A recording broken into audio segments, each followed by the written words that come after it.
loud.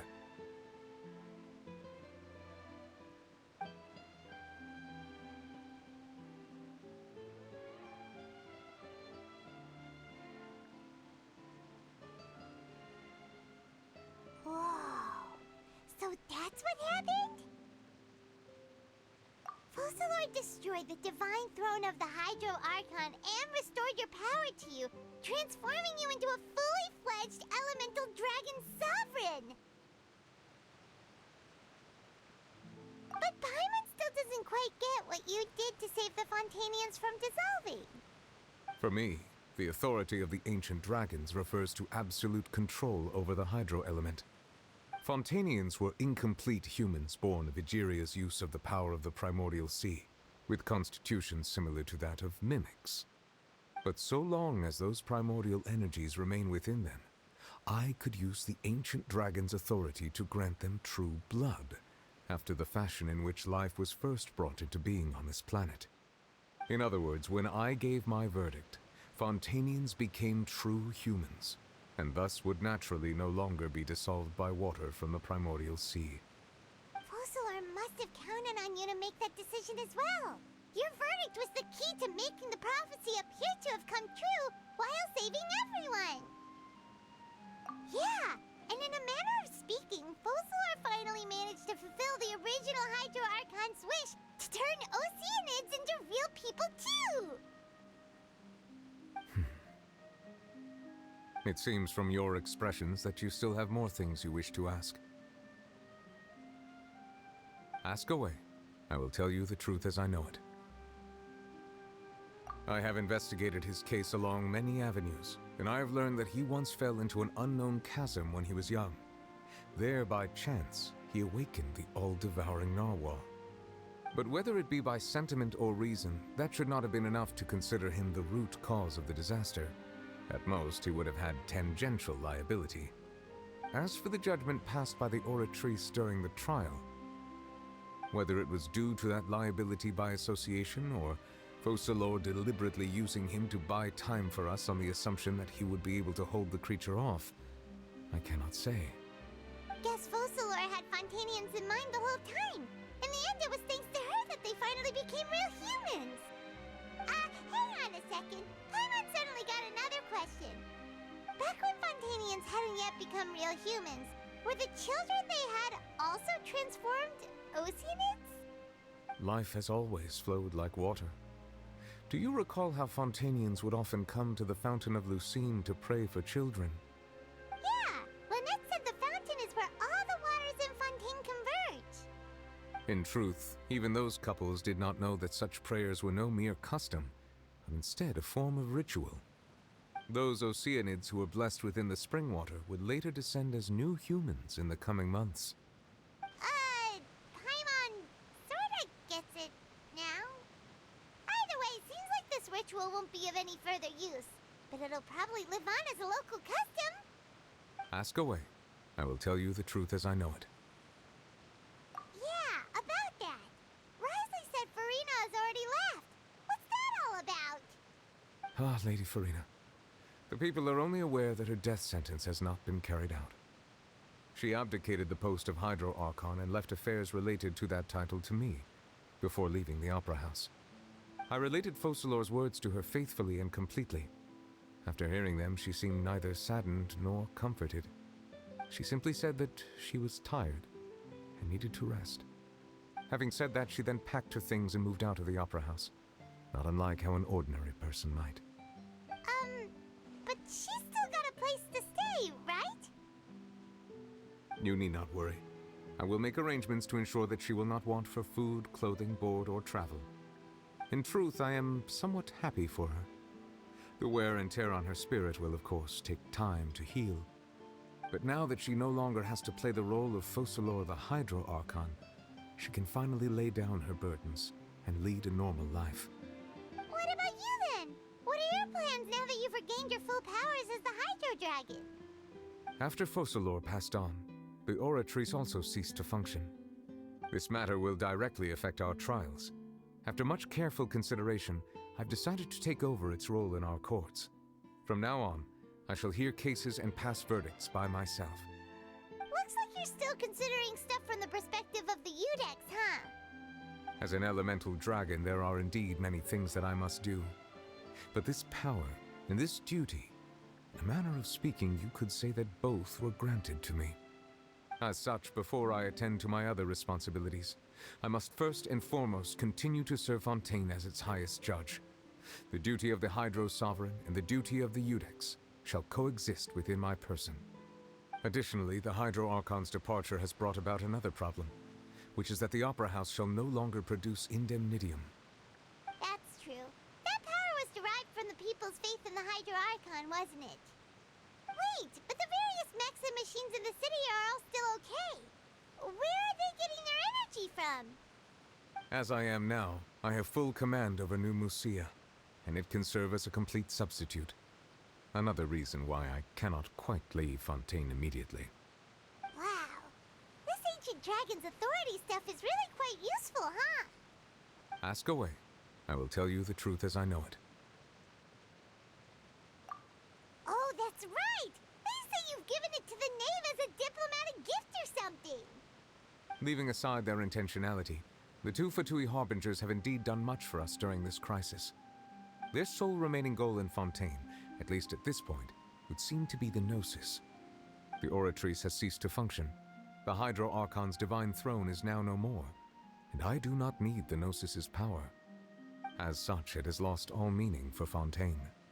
If the Fatui have impure designs, then we might as well accede to their request now, and avoid unnecessary conflict.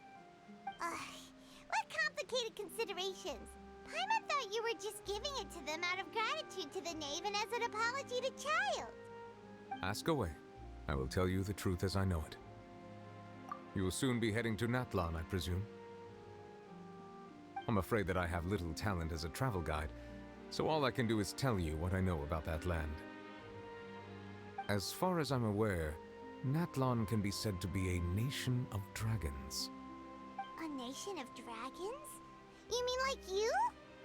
No, I suspect that I would not find myself welcome there. Unlike ancient dragons such as myself, the dragons of Natlan have undergone long years of development and evolution. Large numbers of them have entered a form of coexistence with humanity. Natlan is also the nation of war. War ravages those lands like an undying flame.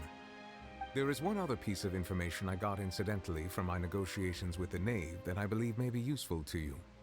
The Harbinger known as the Captain has thrown his hat into the endless ring of war. The Captain. Sounds like a real tough customer. Seriously, everywhere you look, there's a Fatui Harbinger doing their thing.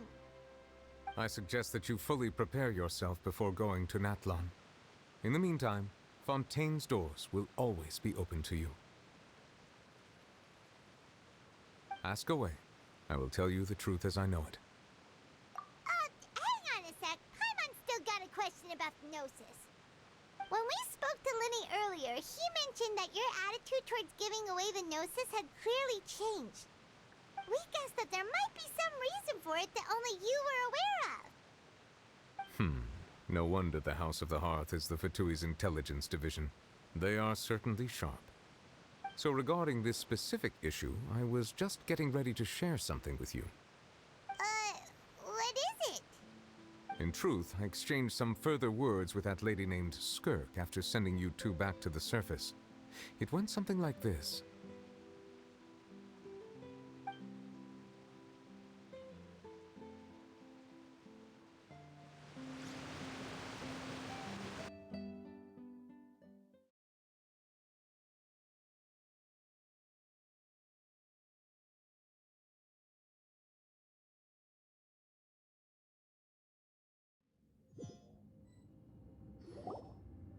Well, we're going to head topside to see what's going on. You hurry over soon as well, all right, Neuvillette?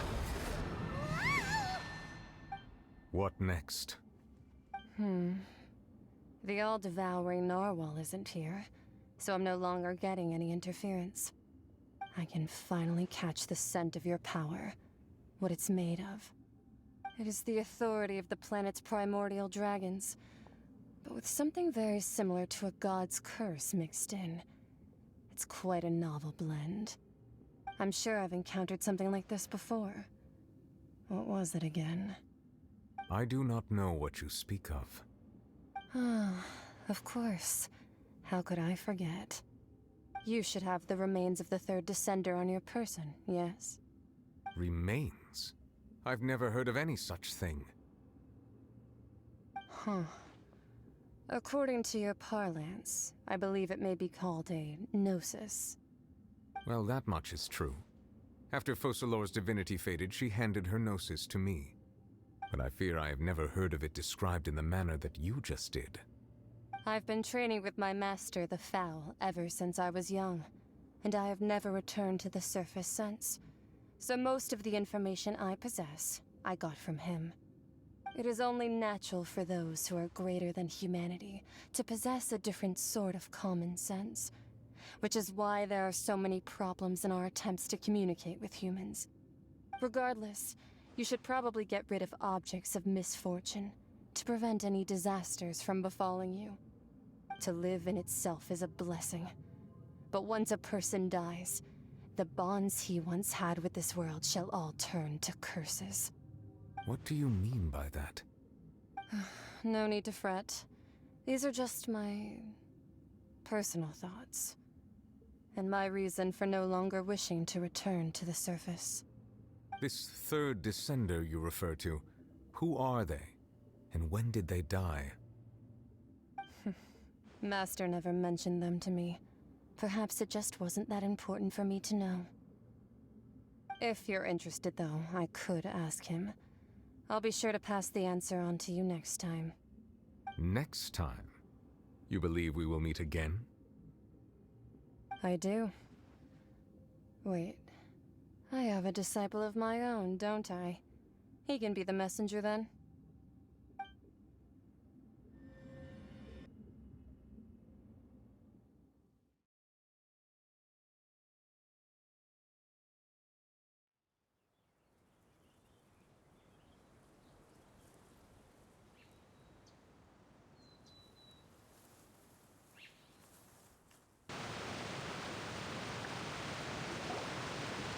That's what she told me. Whether it would prove useful or not, I wanted to pass that information on to you. The remains of the third Descender? So that's what the Gnosis actually are. Paimon just thought they looked like chess pieces. How could they be a person's remains? All the same, assuming that there was no misunderstanding or special metaphor at play, that is what she meant to say. And she said that it would bring misfortune and that you should check it, which is why you gave it to the Fatui. If she speaks the truth, then I would simply be putting Fontaine at unnecessary risk by keeping it here.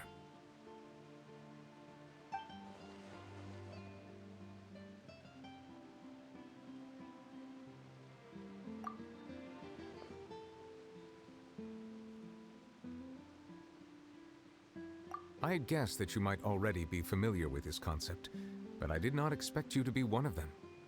That means that the Gnosis, which are exceedingly element-compatible and can even enhance elemental abilities, do indeed come from the third Descender. I wonder, does your body also possess similar properties? Like being able to use elemental powers without a vision. That does sort of count as special compatibility, right?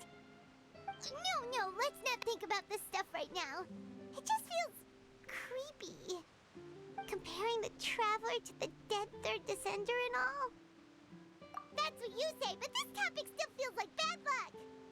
Once Child recovers, let's get some more answers out of him. Or go look for his master and get the answers that way. I too believe it unwise to make too many blind guesses when information is lacking. The same is true of being at court. All right.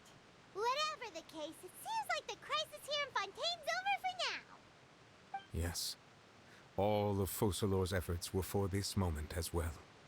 But she sacrificed herself in the end as a god, and she suffered through all those years as a human. Was that really what she wanted? I suppose that would be the mystery of a god's will. I suspect not. But once in a while, I too would guess that if wishes were like the clouds in the sky, They will one day return to the earth as raindrops. Life flows like water, and rain is the final answer. The water levels may sometimes tilt one way or another, but the rain falls fairly upon all.